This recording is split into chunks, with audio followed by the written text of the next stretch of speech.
Hello, good morning to everybody. Ram Ram. मेरा इस channel में राजेंद्र शर्मा में आपका स्वागत है। और जो पिछले जो 3 वीडियोस थे उसमें मैंने आपके साथ डिस्कस किया था हाउ टू स्टडी। तो 3 वीडियोस में मैंने आपके साथ बताया था कि 13 पॉइंट्स जो थे जिन पर हमने डिस्कस किया था। वीडियो नंबर 4 में मैं आपके सामने लेकर के आया हूँ 5 और पॉइंट जो हमें डिस्कस करने हैं। इसमें टोटल 51 पॉइंट्स हैं, 51 पॉइंट्स हैं। तो आप हर एक वीडियो को ध्यान से देखिए, पूरी तरह से देखिए, कंप्लीट देखिए और फिर उन्हें अप्लाई भी करिए। केवल देखना ही उचित नहीं है, उन्हें अप्लाई भी करना है। तो जो पॉइंट नंबर है 14, बिना उद्देश्य के नहीं पढ़ना है, बिना टारगेट के, बिना एम के नहीं पढ़ना है। कैसे नहीं पढ़ना है? चलते फिरते कोई भी चीज हाथ आई उठाया और बैठ करके पढ़ने लगे। Every work should be according to your time table. जो आपने टाइम टेबल सेट किया है, जो आपने एक प्रोग्राम बनाया है, उस प्रोग्राम के अकॉर्डिंग करना है। ऐसा नहीं कि 2 मिनट बैठे हैं, चलो 2 मिनट में कोई सा टॉपिक ले लेते हैं। नहीं, 2 मिनट जो है वो भी बहुत इंपॉर्टेंट है, 2 सेकंड भी बहुत इंपॉर्टेंट है।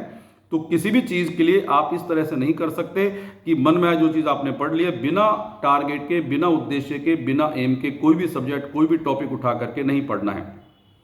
उसके बाद में 15 नंबर का जो पॉइंट है, ये प्रॉब्लम जो 15 वाला पॉइंट है, ये अक्सर सभी फैमिलीज में है और सभी पेरेंट्स को इसको फेस करना पड़ता है। स्टूडेंट के साथ भी प्रॉब्लम है, ऐसा नहीं है कि उन्हें पता नहीं है, लेकिन मजबूर हैं। उन्होंने अपना जो पैटर्न है, रूटीन है, वो ऐसा बना लिया है कि बिना उसके संभव ही नहीं है। अब आप देखिए कि अगर वो खाना खा रहे हैं तो टीवी के आगे बैठ करके खाना खा रहे हैं, अगर वो पढ़ाई कर रहे हैं तो टीवी चल रहा है, या कोई गेम चल रहा है, या कोई और कार्यक्रम हो रहा है उसके अंदर, या फिर मोबाइल के ऊपर वो कोई देख रहे हैं, या मोबाइल पर कोई गाने चल रहे हैं, या समथिंग कुछ हो रहा है। तो जब आप पढ़ने का प्रोग्राम करें तो पूरी तरह से पढ़ने का प्रोग्राम करें।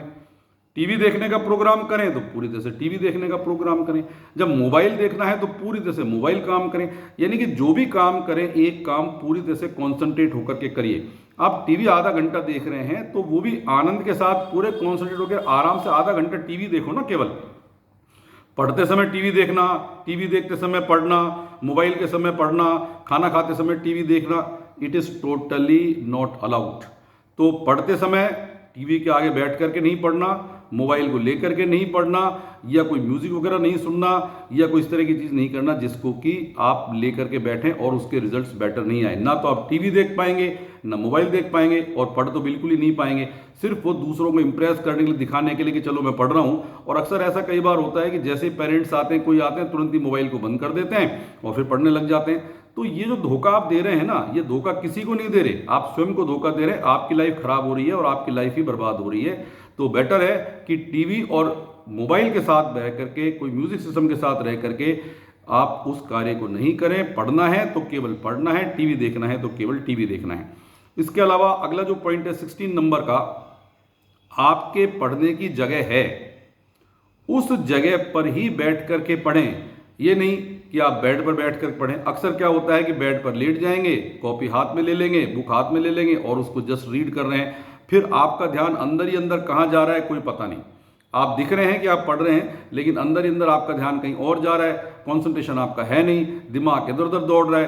तो ना तो आप ढंग से रिलैक्स कर पा रहे हैं, ना ही आप ढंग से पढ़ पा रहे हैं। तो पढ़ने के लिए जो भी आपकी जगह है, जो भी आपकी टेबल है, बेटर तो ये है कि टेबल और स्टूल पर ही पढ़ा जाए, चेयर का भी यूज ना किया जाए।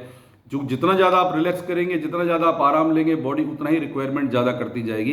तो जो आपकी एक पर्टिकुलर प्लेस है, उसी प्लेस पर अगर संभव है, जहाँ तक संभव है, तो उसी पर्टिकुलर प्लेस पर आपको पढ़ना है। मन में आए जहाँ पर नहीं पढ़ना है, बेड पर नहीं पढ़ना है, सोफा पे लेट करके नहीं पढ़ना है। तो वो जो सारी चीज़ें हैं उनको आपको ध्यान रखना है। पर्टिकुलर जो जगह है आपकी, वहीं पर पढ़ना है। आपने देखा होगा अक्सर ये कि जो भगवान का भजन करने वाले होते हैं, साधु सन्यासी होते हैं, उनकी भी एक जगह होती है निश्चित, एक आसन होता है।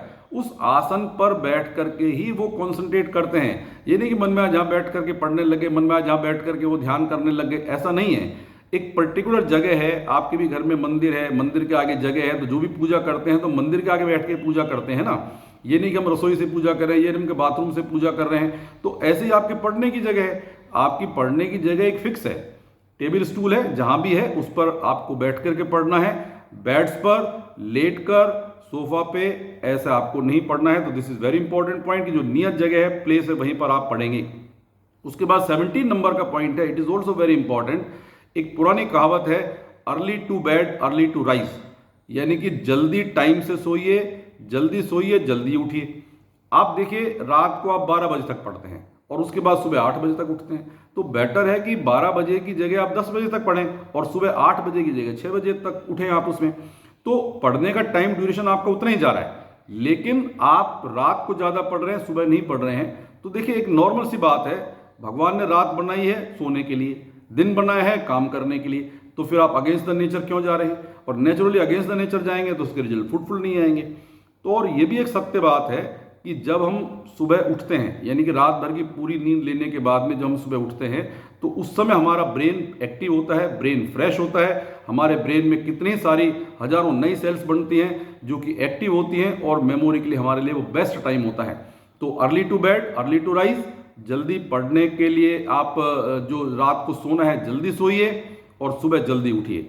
देखिए जो एक आइडियल टाइम है, हालांकि आपका टाइम अपने तरह से सेट हो सकता है, लेकिन एक जो आइडियल टाइम है रात को 11 बजे से सुबह 6 बजे तक, रात को 11 बजे आप सोइए और 6 बजे आप उठिए, यानी कि 11 से 6 तक आप 7 आवर्स की कांस्टेंट डीप स्लीप ले सकते हैं, या फिर आप 10:30 से सुबह 5:30 तक कर सकते हैं या 10 से 5 कर सकते हैं।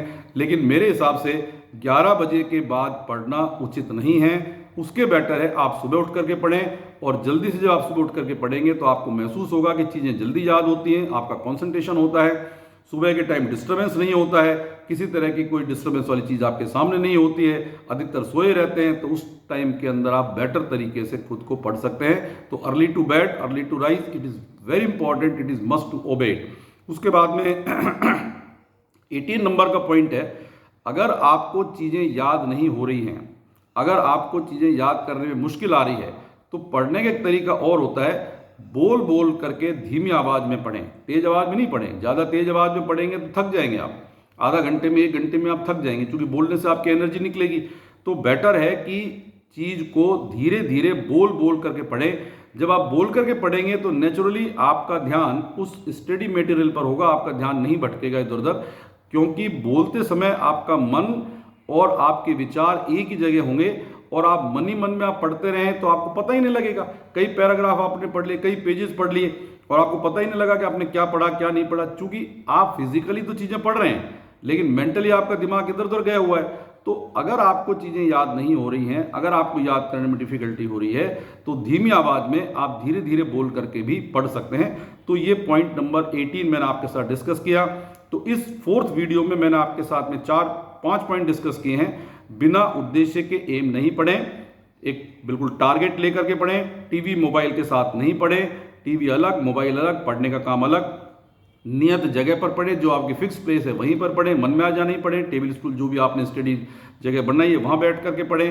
Early to bed early to rise, यानी कि जल्दी सोइए जल्दी उठिए। सुबह के टाइम आपका जो ब्रेन है वो एक्टिव होता है, एक्सेप्टेबल जो पावर है वो ज़्यादा होती है, मेमोरी शार्प होती है, और उस समय आपका पढ़ा हुआ याद भी रहता है। कहते भी है ना कि सुबह का पढ़ा हुआ भूलते नहीं है, भूला नहीं जाता। और अगर आपको पढ़ने में दिक्कत आ रही है, याद करने में परेशानी आ रही है, तो हल्की आवाज़ में धीमी आवाज़ में बोल बोल करके पढ़िए। तो ये चौथा एपिसोड, चौथा वीडियोज़ मैंने आपके साथ में शेयर किया। तो ये 18 पॉइंट मैंने डिस्कस किए हैं इस वीडियो में, टोटल 4 एपिसोड्स में, 4 वीडियोज़ में। अगले कुछ वीडियोज़ में आपके सामने और लेकर के आऊँगा। टोटल 51 पॉइंट्स डिस्कस करने हैं। तब तक के लिए थैंक यू, जय हिंद।